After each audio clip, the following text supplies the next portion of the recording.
Hello students, this is the third part of the chapter The Rise of Nationalism in Europe, and today's first topic is the Romantic Imagination and National Feeling.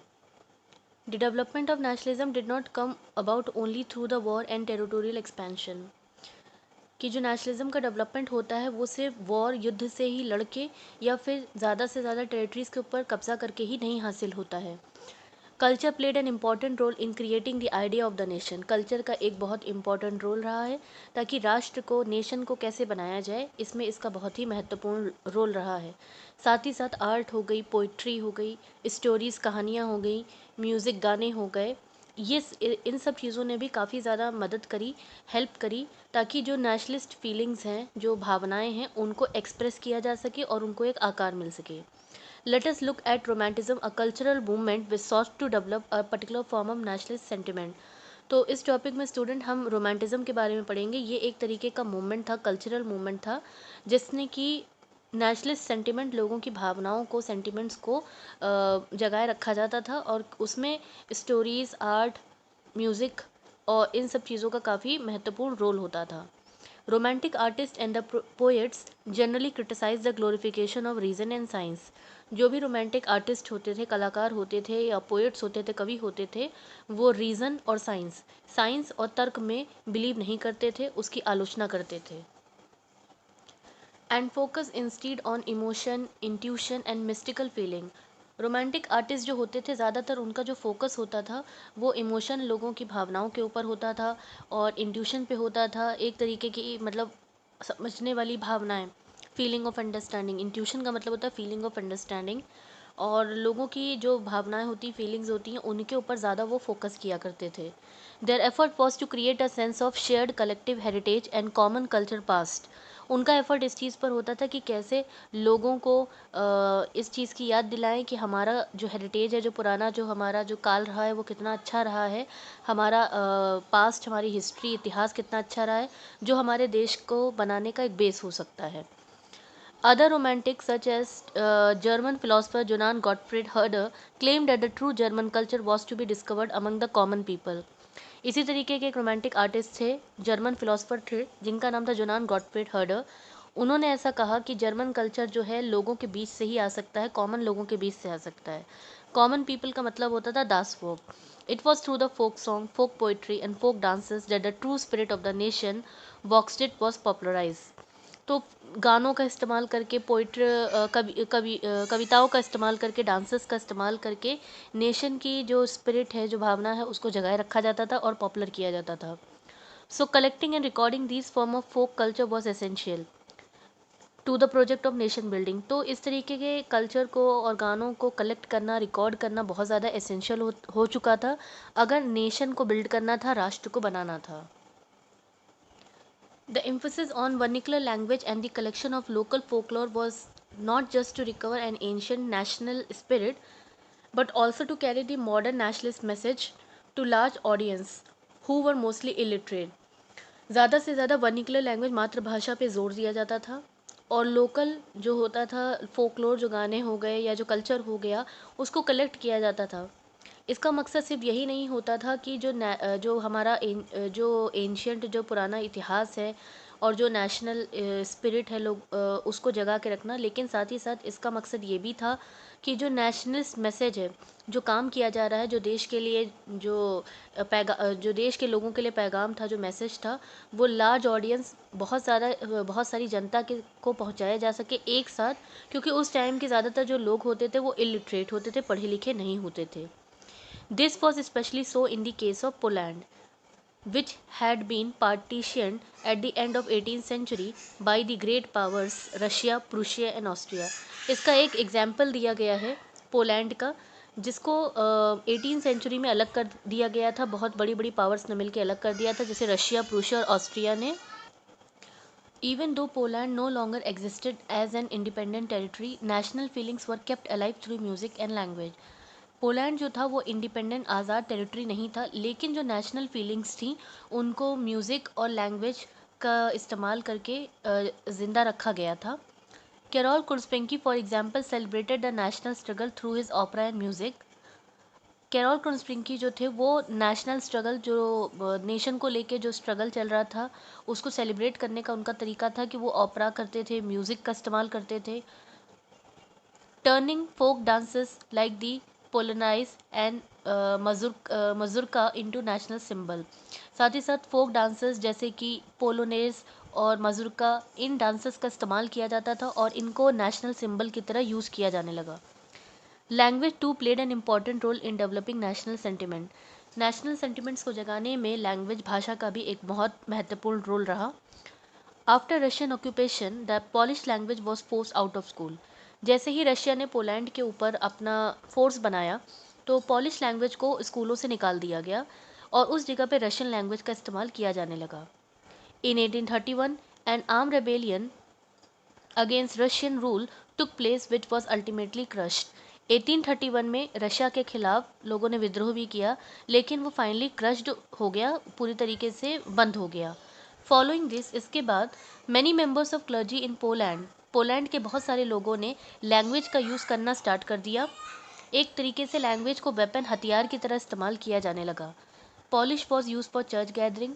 Polish language का इस्तेमाल किया जाने लगा चर्चों में, जहाँ पे church में लोग इकट्ठा होते थे, और धार्मिक इंस्ट्रक्शंस देने के लिए भी पॉलिश लैंग्वेज का यूज़ होने लगा।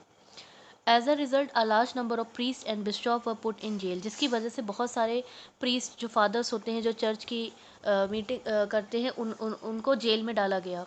And were sent to Siberia by the Russian authority, और बाद में उन्हें साइबेरिया में जेल में डाला गया और साथ ही साथ साइबेरिया में भेजा गया रशियन अथॉरिटीज़ के द्वारा, क्योंकि उनको एक पनिशमेंट दी गई थी, क्योंकि उन्होंने पॉलिश लैंग्वेज का यूज़ किया था और रशियन लैंग्वेज का इस्तेमाल करना और रशियन लैंग्वेज में प्रीच करना, प्रे करना मना कर दिया था। The use of Polish came to be seen as a symbol of the struggle against the Russian dominance. तो एक तरीके से पॉलिश लैंग्वेज का यूज़ किया जाने लगा अपने स्ट्रगल को, सिंबल को दिखाने के लिए, अगेंस्ट किसके खिलाफ? रशिया के खिलाफ, क्योंकि रशिया जो थी पोलैंड के ऊपर अपना डोमिनेंस, अपना कब्जा बना चुकी थी। Next topic is hunger, hardship and popular revolt. Student 1830 का जो समय था वो यूरोप का इकोनॉमिक हार्डशिप का समय कहा जाता था, क्योंकि इस समय यूरोप ने काफ़ी सारी डिफ़िकल्टीज देखी।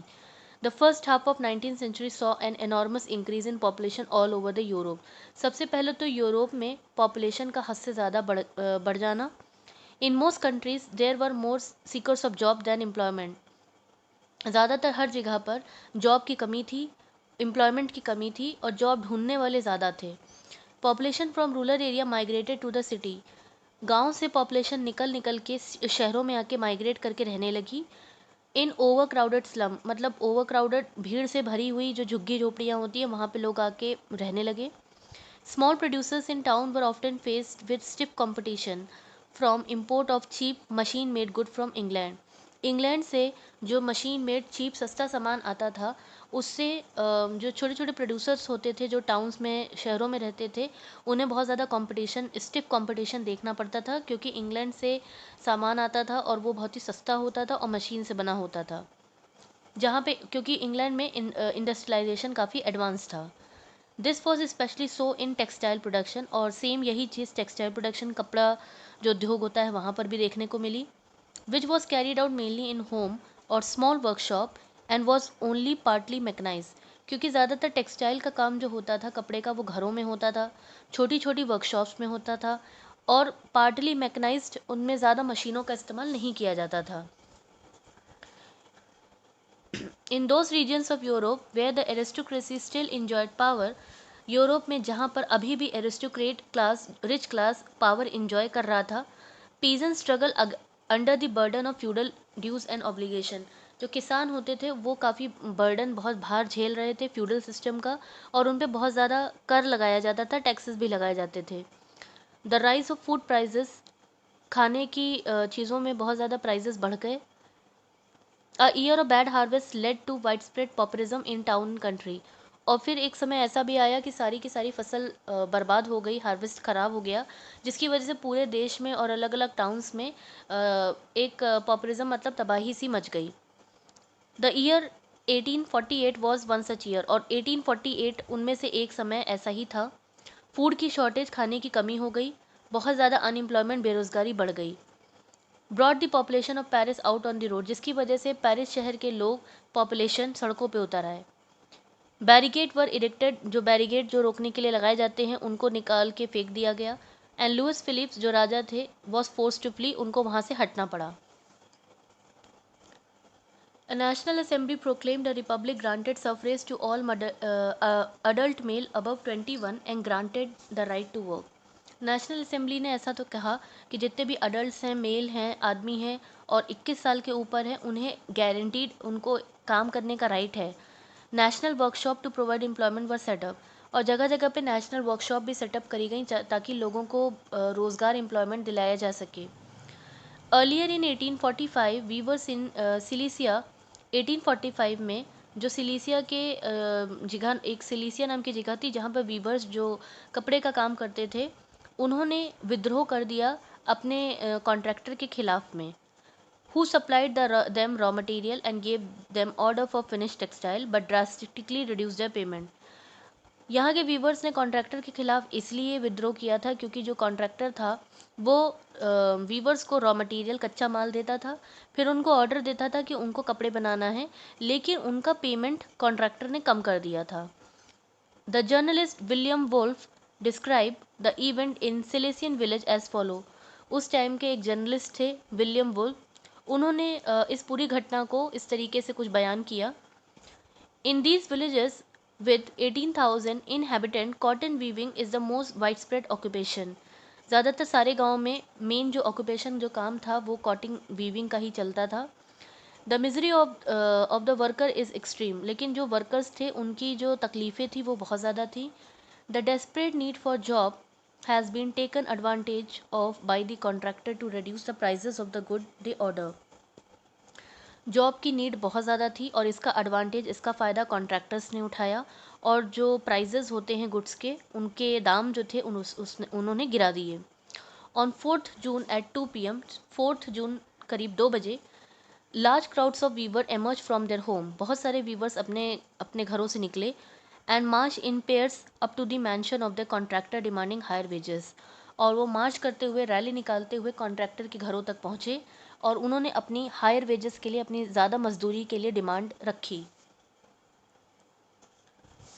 दे were treated with scorn and threat alternately, उनको काफ़ी डराया गया, धमकाया भी गया। Following this a group of them force their way into the house, smashed it elegant window pane, furniture, porcelain. Another group broke into the storehouse and plundered it of supply of cloth, which they torn to shred. और एक group ने क्या किया, घरों में घुस, contractors के जैसे घरों में घुसे, उनके शीशे को तोड़ दिया, फर्नीचर को तोड़ दिया।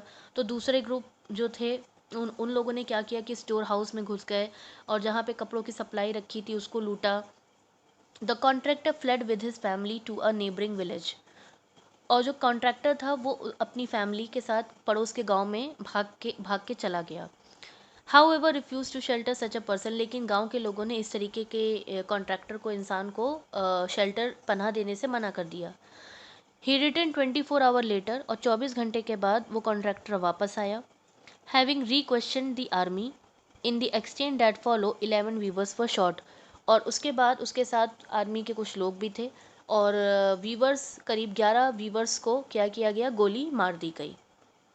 तो ये जो पूरा इंसिडेंट था वो एक आपका जर्नलिस्ट विलियम वुल्फ ने डिस्क्राइब किया था सिलेसन नाम के विलेज में, कि कैसे जो वीवर्स थे उनकी कंडीशन इतनी ख़राब थी और कॉन्ट्रैक्टर्स जो थे वो उस चीज़ का फ़ायदा उठा रहे थे, एडवांटेज उठा रहे थे, और उनकी वेजेस जो थी वो डे बाय डे कम करते जा रहे थे। Next topic 1848 revolution of the liberal, liberal के द्वारा किया गया विद्रोह आंदोलन, टाइम है 1848 का। Parallel to the revolt of the poor, unemployed, and starving peasant and worker in many European countries in the year 1848, a revolution led by the educated middle class was underway. जैसे हमने पहले देखा कि पहले जो revolt किया गया था वो पुअर, गरीब लोगों ने किया था, अनएम्प्लॉयड, बेरोजगार लोग, एंड स्टार्विंग पीजेंट, भूख से तड़पते हुए जो किसान थे या वर्कर्स जो थे उन्होंने किया था। लेकिन अब जो रेवोल्यूशन 1848 में हुआ वो रेवोल्यूशन एजुकेटेड मिडिल क्लास, पढ़े लिखे मिडिल क्लास के लोगों के द्वारा किया गया। Events of February 1848 in France had brought about the abdication of the monarch, और जो इवेंट हुआ 1848 में फ्रांस के अंदर, उसकी वजह से मोनार्क राजा को हटाने की बात कही गई। एंड अ रिपब्लिक ऑफ, उसके बाद एक गवर्नमेंट को बनाने की बात की गई जिसमें कि गवर्नमेंट का हेड लोगों के द्वारा चुना जाएगा, based on universal male suffrage, जिसमें कि वोटिंग की बात की गई। In other part of Europe, और यूरोप के दूसरे भागों में, where independent nation state did not yet exist, जहाँ पर अभी भी इंडिपेंडेंट आज़ाद राष्ट्र नहीं थे, जैसे कि जर्मनी हो गया, इटली हो गया, पोलैंड हो गया, ऑस्ट्रिया हंगेरियन एम्पायर हो गया, main and women of liberal middle class combine, जो मिडिल क्लास के मेन और वुमेन्स होते थे वो कंबाइन इकट्ठा हुए। Their demand for constitutionalism with national unification, उन्होंने कॉन्स्टिट्यूशन की बात की, नेशनल यूनिफिकेशन की बात की कि देश को कैसे यूनिफाइड करना है, एक करना है। They took advantage of the growing popular unrest to push their demand for the creation of nation state on parliamentary principle. उन्होंने अपनी डिमांड जो थी नेशन स्टेट को बनाने की कुछ सिद्धांतों पर रखी, जैसे कि कॉन्स्टिट्यूशन, संविधान हो, freedom of press and freedom of association, press की फ्रीडम दी जाए और फ्रीडम ऑफ एसोसिएशन, ग्रुप बनाने की और एसोसिएशन संगठन बनाने का फ्रीडम दिया जाए। In the German region, a large number of political associations whose members were middle class professionals, businessmen, and prosperous artisans came together in the city of Frankfurt and decided to vote for an all German National Assembly. German के बहुत सारे regions इलाकों में large number, बहुत बड़ी संख्या में political association, राजनीतिक एसोसिएशन ग्रुप्स बन रहे थे, जिसके जो मेंबर होते थे वो ज़्यादातर मिडिल क्लास, पढ़े लिखे प्रोफेशनल बिजनेसमैन और प्रॉस्परस, अच्छे खासे रिच क्लास के आर्टिशंस, कारीगर होते थे। और ये सब एक शहर, सिटी में इकट्ठा हुए, सिटी ऑफ फ्रैंकफर्ट, फ्रैंकफर्ट नाम के सिटी पर इकट्ठा हुए।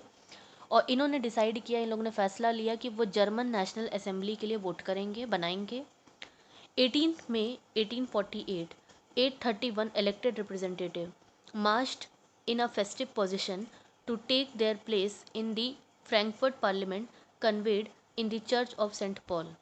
उसके बाद 18 मई 1848 को 831 इलेक्टेड रिप्रेजेंटेटिव, मतलब चुने हुए रिप्रेजेंटेटिव जो थे, उन मार्च करते हुए, रैली निकालते हुए, और फेस्टिव पोजीशन मतलब पूरे जोश के साथ रैली निकालते हुए वो फ्रैंकफर्ट पार्लियामेंट में इकट्ठा हुए। और फ्रैंकफर्ट पार्लियामेंट जो थी वो आपकी सेंट पॉल चर्च में रखी गई थी, वहाँ पे ये पार्लियामेंट रखी गई, वहाँ पे बैठक हुई। They drafted a constitution for the German nation, और उन्होंने मिलकर जर्मन नेशंस, राष्ट्रों के लिए कॉन्स्टिट्यूशन, संविधान बनाया। और to be headed by a monarchy subject to parliament, और इसके जो हेड होंगे, मतलब हेडेड बाय मतलब कि उसमें मोनार्क राजा भी होंगे। When the deputies offered the crown on these terms to Frederick William IV, और जब लोगों ने राजा को क्राउन ऑफर किया, फेडरिक विलियम फोर जो किंग ऑफ प्रूशिया जो थे, उनको जब ये क्राउन दिया गया, ही रिजेक्टेड इट, उन्होंने क्राउन पहनने से मना कर दिया। एंड जॉइन अदर मोनार्क, और उन्होंने दूसरे जो मोनार्क राजा थे उनके साथ हाथ मिलाया, और इस इलेक्टेड असेंबली को इन्होंने अपोज किया, उसका खंडन किया।